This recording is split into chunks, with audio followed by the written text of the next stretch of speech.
Yes, her har vi lige gennemgang af kraftens vej på en Mac-Hale.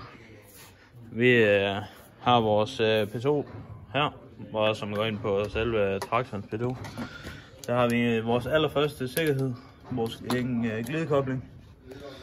Så har vi gearkassen herinde bagved. Det her det er en 540 gearkasse.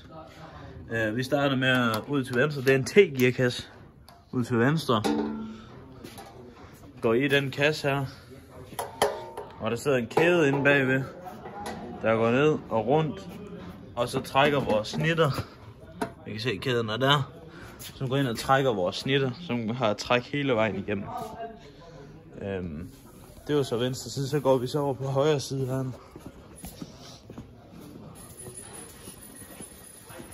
Så kan vi se her, når vi gearkassen der går ud på højre side, op i den kæde her, op i den her, hvor vi har et dobbelt tandhjul, der sidder bagpå, som går op, og så trækker de yderste valser her hele vejen. De er øverste, hedder det, ikke yderste, øverste. Så går vi videre ned i det tandhjul her, ud i det tandhjul, som går rundt og trækker de nederste valser hele vejen. Hernede er. Så har vi endnu et tandhjul på den aksel her, som trækker bare den ene vals her, for at få den i midten til at køre rundt, så vi ikke skal have en enorm lang kæde, og så tandhjulet kan heller ikke være der, alt muligt bøvl. Så her, til at starte med, går vi ned, og hele vejen derover.